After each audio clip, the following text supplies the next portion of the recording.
হে ৰাইজ, কেইদিনমান আগতে একঘৰত তাতে একবিধ বস্তু খাই মই পাগলা হৈ যাবা বাকী। আৰু সেইটো যিথেন মই মেটকাৰ ফুল বুলি গম পালোঁ, মোৰ চকু মোটামুটি কপালত উঠি গৈছিল, মানে উঠা নাই, একে জেগাতে আছে।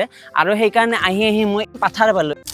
এইটো ফুল চবতে নাপায় দিয়ক, মই আমাৰ গাঁৱৰ ওচৰে পাজৰে বহুত জেগা ঘূৰিলোঁ আৰু জানৰ পাৰৰ ইখান পাথাৰত বস্তুটো পালোঁ। বস্তু মানে এইটোক ভাত মেটকা বা জোনাকী মেটকা বুলি কয়। আৰু দহ দিশে ফুলি থকা এই পানী মেটকাবিধ খায় না নাখায় আমি কিন্তু নাজানো। আপোনালোকে জানে যদি ক'বচোন ৰাইজ।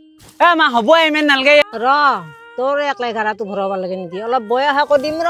খাৰে তো হাতত লৈ মেটকা তুলবা গেলো মই, কিয় পিতা বাধা দিলা মোক, অ জনের বালা কিয় পিতাই বাধা দিলা মোক।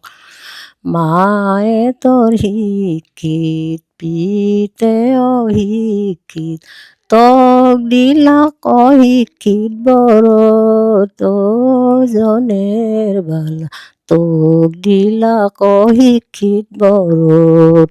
আৰ কাটা কুটাও চলি থাকবো আৰু মেটকা আজি খামে, কিন্তু যিহেতু মেটকাৰে কথা হৈছে, পানী মেটকাই আজি ক'ৰ পৰা ক'ক গুচি গৈছে সেইখিনিও মানে আলোচনা কৰোঁ দিয়ক। সৰুতে গাঁৱৰ লক্ষী পূজাৰ মঞ্চত কৰা নিংনি ভাওৰা নাটকত নিংনিৰ অভিনয় কৰোঁতে আৰু স্কুলৰ বাৰ্ষিক অধিৱেশনত ভকতৰ ভেকচন ধৰোঁতে মাথা চুলি দীঘলা কৰবাৰ কাৰণে একলাই মেটকাৰ হিয়াৰৰ ব্যৱহাৰ হয় বুলি ভাবছিলোঁ। কিন্তু এই পানী মেটকাই দি হেণ্ড বেগ, মানি বেগ আৰু টেবুল মেট ইত্যাদি বহুত বস্তু বানবা যিথেনৰ পৰা পাৰা হ'ল।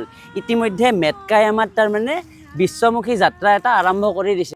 কিন্তু মইতো কৈছোঁৱে এইটো মেটকাৰ ফুল খাব পাৰি না নোৱাৰি মইতো নাজানো। আমি আজি খাই আছোঁ ভাত মেটকাৰ ফুল। ভাত মেটকা ফুলটোৰো দেখাত একদম ভাতৰ দৰে কয়লা হৈ থকা ফুলৰ কলিটো খাইহে ভাল লাগে। আমাৰখিনিহে আজি বহুত পুৰাত পালোঁ। আৰু বস্তুবিধ বিচাৰি পোৱাৰ পাছত অন্য বস্তু ভাজাৰ দৰে ভাজি খাব পাৰি, বাকী একো মেহনত নাই। এই মেটকা খালি হজম শক্তি বাঢ়ে, কলেষ্ট্ৰলৰ পৰিমাণ কমে, কাহ পানী লগাটো ভাল আৰু আন বেমাৰকো প্ৰতিৰোধ কৰা বুলি কয়। সেই ধৰিতো আমাৰ দৰে এনেকে ভাত মেটকাৰ ফুল ভাজি খাবাক লগি ভিডিঅ'টো শ্বেয়াৰ আৰু ছেভ কৰিব না কি কয়। ধন্যবাদ।